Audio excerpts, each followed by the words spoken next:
Bem com a Vida, com pastor Rogério Amorim, evangelizando o Brasil e o mundo, através da TV e da internet.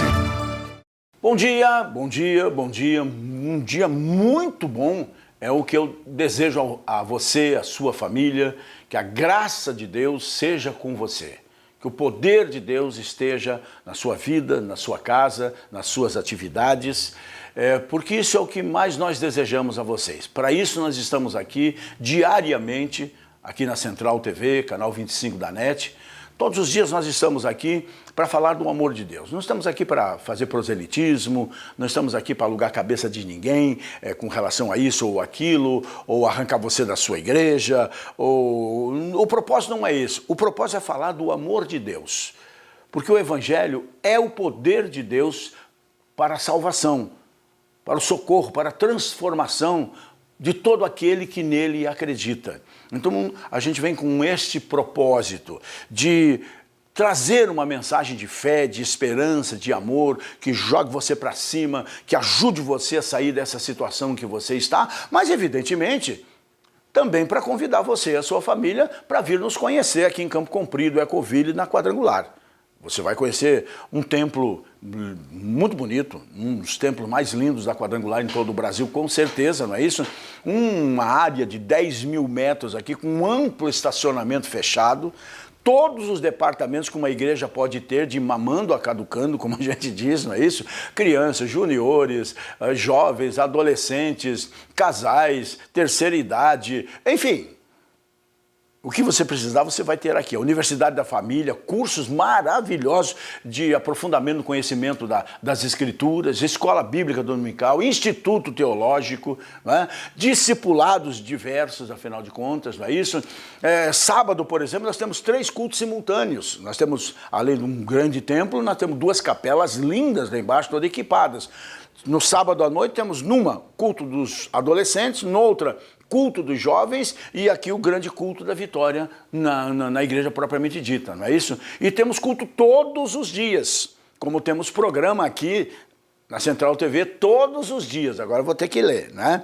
Na segunda-feira, às 9 da manhã, na terça-feira e na quarta-feira, às 4 da tarde, na quinta-feira, 9h30 de noite, na sexta-feira, 4 horas da tarde de novo, e no sábado e no domingo, às 10 horas da manhã. Horários diversificados para que a gente possa falar com o máximo de pessoas e levar a eles o amor de Deus. E o convite para você vir estar conosco.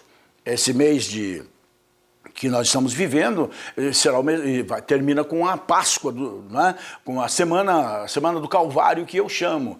E nós vamos ter do dia 24 de março até o dia 1º de abril, a grande cruzada da Semana do Calvário. E eu vou estar recebendo 2 pregadores da pesada, como a gente diz, né? Vai ser uma semana de milagres. Semana boa para nós fazermos um propósito com Deus e provocarmos o milagre através de uma corrente de oração. Sábado, dia 24, eu recebo o pastor Daniel Albertoni, um grande avivalista lá de São Paulo. Não é? Aquele tipo de pregador da velha cruzada, não é? Da velha quadrangular, não é isso? Ele vai pregar sábado, domingo, segunda, terça, quarta e quinta, 6 noites seguidas na corrente de cura, de libertação e de milagres. Na sexta-feira, tradicionalmente, nós fazemos a nossa cantata de Páscoa, à noite.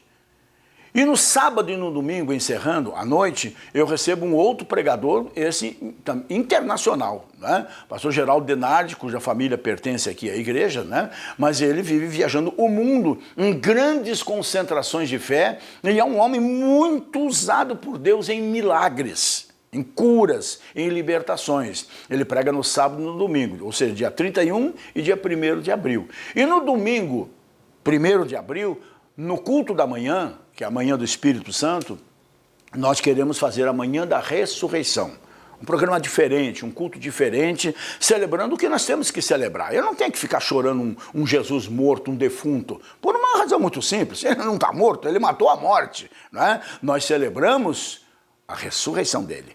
O fato dele estar vivo e viver em nós, não é isso? Então, o grande mote, a razão da nossa fé é o fato de que ele ressuscitou. Porque se não tivesse ressuscitado, vã seria a nossa fé e vã seria a nossa pregação também. Então, eu quero convidar você e a sua família a vir em qualquer tempo participar de qualquer culto, que nós temos culto todo dia, não é isso? E eu tenho certeza que a sua vida vai ser transformada, como pode ser transformada agora. Porque já que você não vem até aqui, por enquanto, nós vamos até você e levamos até você esse culto para você adorar a Deus conosco. Trouxe Bíblia? Então lá no livro de Juízes, verso 5 em diante diz assim: desceu, pois, Sansão com seu pai e com sua mãe a Tina, e chegando às vinhas de Tina, eis que um filho de leão, bramando, lhe saiu ao encontro. Então o Espírito do Senhor se apossou dele tão possantemente, que o rasgou de alto a baixo, como quem rasga um cabrito, sem ter nada na sua mão. Porém, nem a seu pai, nem a sua mãe deu a saber o que tinha feito. E desceu e falou à mulher que ele tinha escolhido para casar, e que os seus pais estavam indo agora levá-lo de encontro a ela, né? E agradou aos olhos de Sansão. E depois de alguns dias, voltou ele para a tomar como esposa. E apartando-se do caminho, a ver o corpo do leão morto, eis que no corpo do leão havia um enxame de abelhas com mel. E tomou-o nas suas mãos, e foi-se andando e comendo do mel. E foi-se a seu pai e a sua mãe, e deu-lhes dele, e comeram, porém não lhes deu a saber que tomara o mel do corpo do leão. Descendo, pois, seu pai àquela mulher, fez Sansão ali um banquete, porque assim o costumavam fazer os jovens. Amém? Vamos nos assentar nesse mesmo espírito, gente? Sansão tem uma história singular, não é? Biblicamente é um sinônimo de força. Foi levantado por Deus num tempo de muita opressão a Israel, opressão exercida pelos filisteus nesse tempo, que faziam muito mal ao povo de Deus de um modo geral. E o nascimento de Sansão, pelo que eu estive lendo, foi um milagre, porque a sua mãe era estéril. Mas Deus tinha um plano com essa mãe, e Deus tinha um plano com um menino. E então, quando ele nasceu, foi consagrado a Deus como nazireu desde o ventre. Nazireu é um separado de Deus, por Deus, que algumas coisas peculiares tinham com relação à sua vida. Ele não podia tomar bebida forte, ele não podia cortar o cabelo, e ele não podia tocar em cadáver nenhum, nem de parente. Isso eram marcas de separação na vida de um nazireu, que biblicamente, tempo houvesse, a gente podia colocar, aplicar das mais diferentes maneiras aqui, porque nós, salvos em Cristo, tem salvos em Cristo aqui nessa manhã, né? Nós também somos, de uma certa forma, nazireus. Tem muita coisa lá no mundo que nós não devemos e não podemos tocar, ou perdemos o nosso nazireado. Mas o Sansão, cabeludão, né? Bonito, forte, tinha uma atração singular pela mulherada. E as mulheres o fizeram se perder. Vocês conhecem toda a história de Dalila, né? E ele, na manha dela, né? Ele simplesmente entregou o seu segredo, que a sua força consistia... A gente entende assim, que a força dele consistia nos cabelos, mas na verdade não era isso. A força dele resistia na obediência em não cortar o cabelo. É isso que quer dizer. A nossa força consiste em nós também não cortarmos o nosso cabelo. Ou seja, nós não tocarmos naquilo que é impuro aos olhos de Deus. Enquanto estivermos dentro da obediência, ninguém nos toca. Nós somos invencíveis em Cristo, essa é a verdade. Mas a partir do momento que a gente pisa na bola como ele, acontece o quê?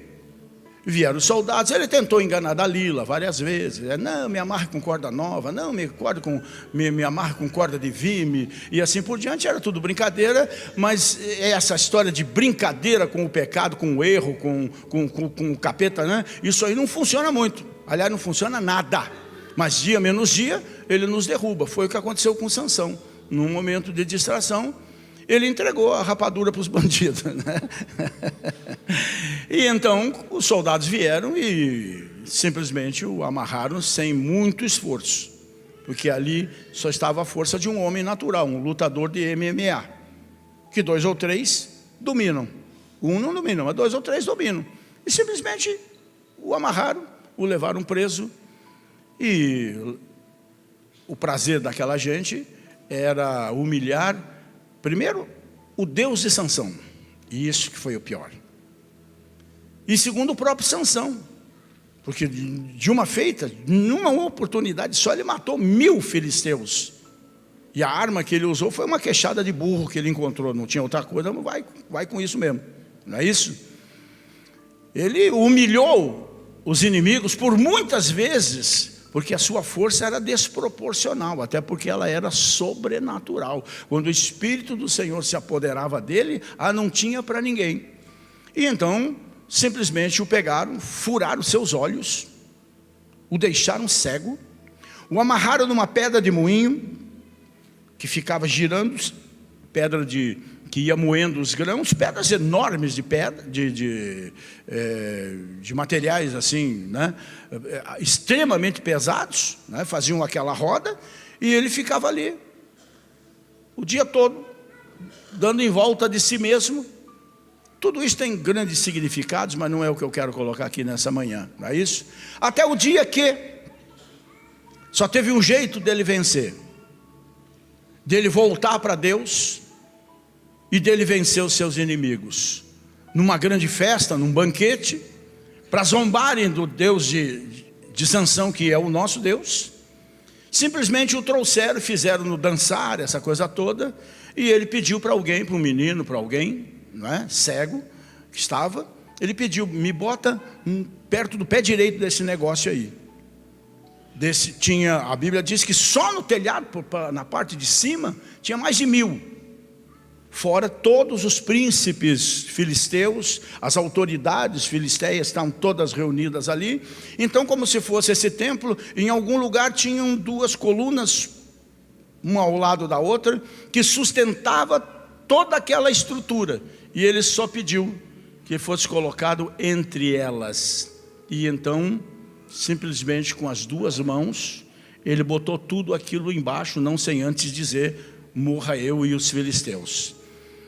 Salvou-se, mas ao custo da própria vida. Ou em outras palavras que a gente poderia colocar aqui, ele teve que matar o eu para não perder a salvação, que é outra lição profunda que a gente podia trabalhar em cima dela, não é isso? Mas vamos voltar ao início aqui, quando eu disse que ele foi consagrado a Deus como nazireu desde o ventre da sua mãe. E foi por isso que ele se tornou um verdadeiro portento, uma coisa assombrosa para a época, né? Porque a sua força era desproporcional, era colossal, né?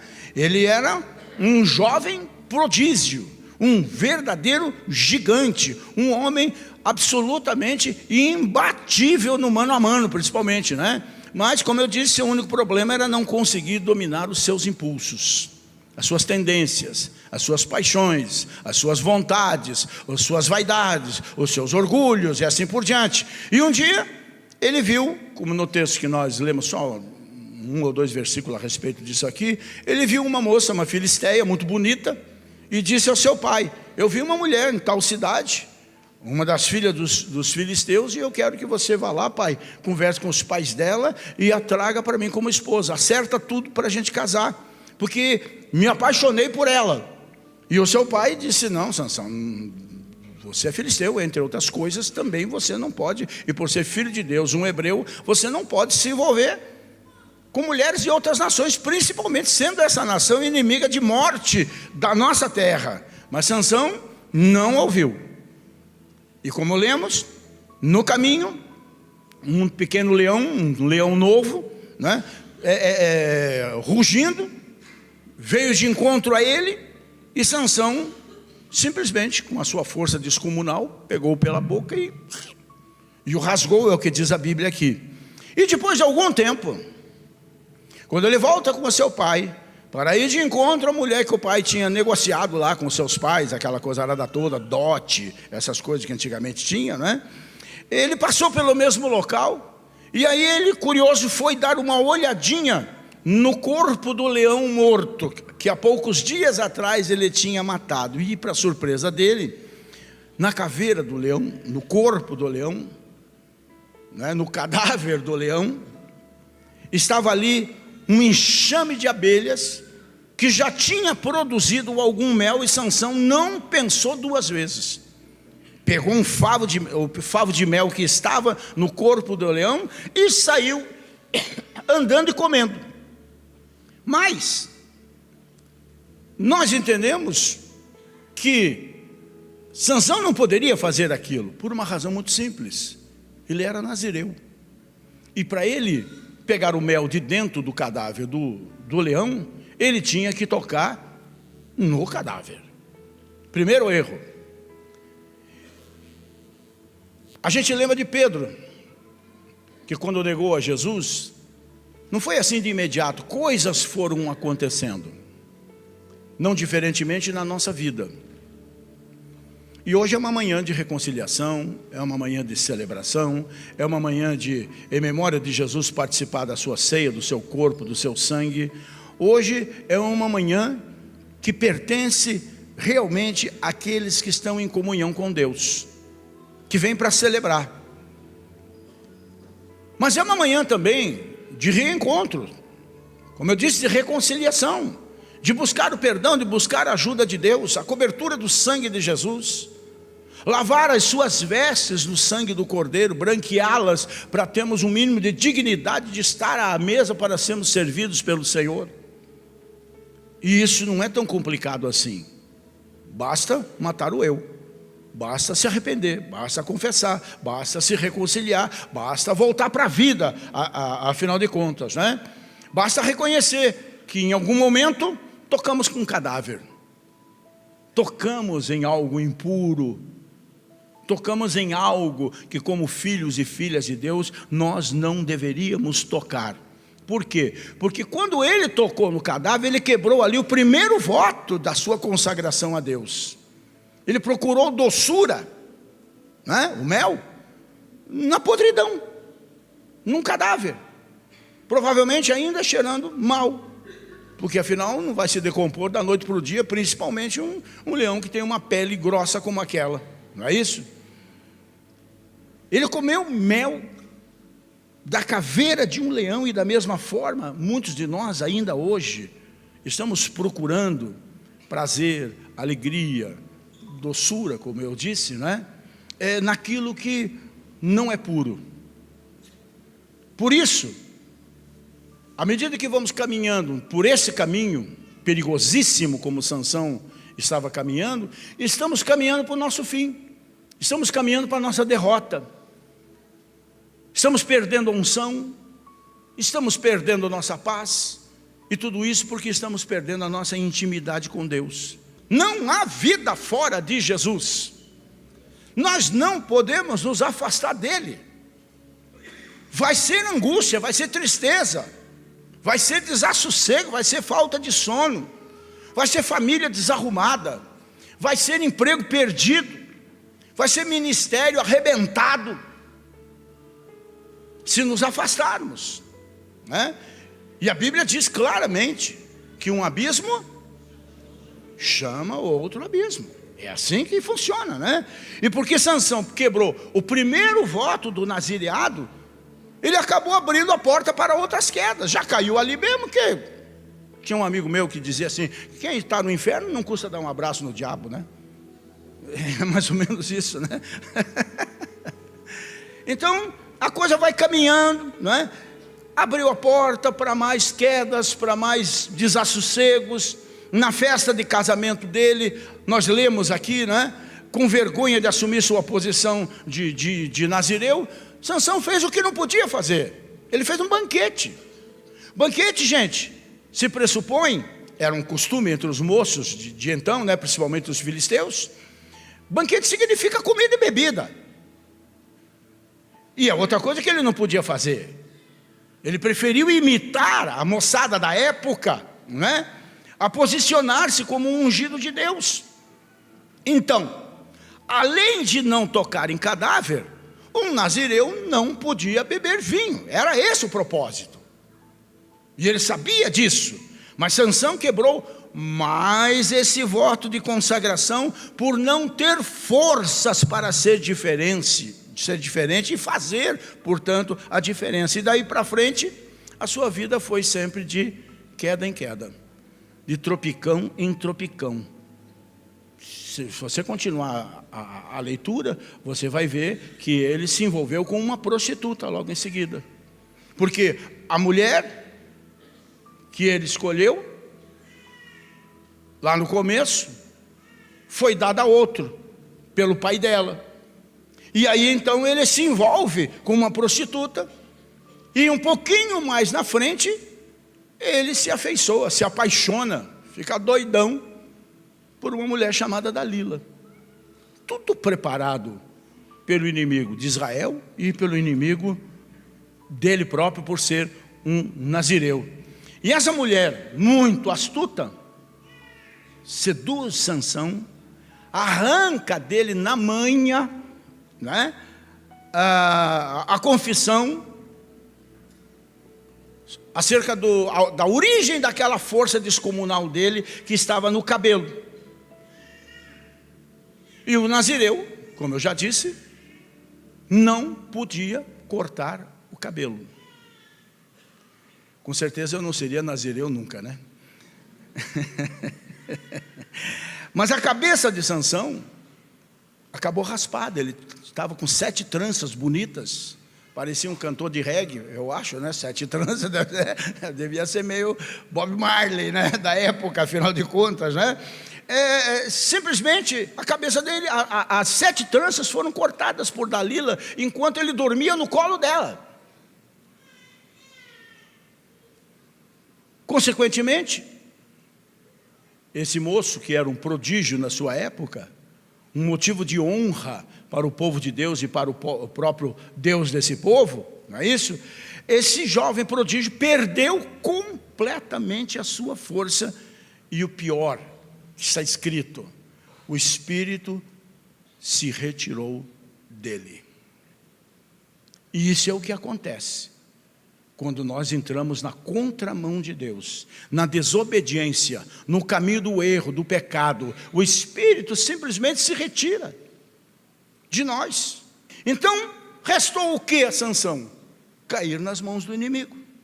Estava desprotegido, estava sem força, afastado de Deus, no caminho da desobediência. E esses então, voltando ao que eu falei, lhe vazaram seus 2 olhos, o deixaram cego, e simplesmente zombaram dele, escarneceram dele, fizeram dele um bobo da corte, num templo pagão. E tudo isso porque um homem cheio de força, de poder, de unção, de graça, nazireu, com um propósito de Deus na sua vida, brincou com o pecado.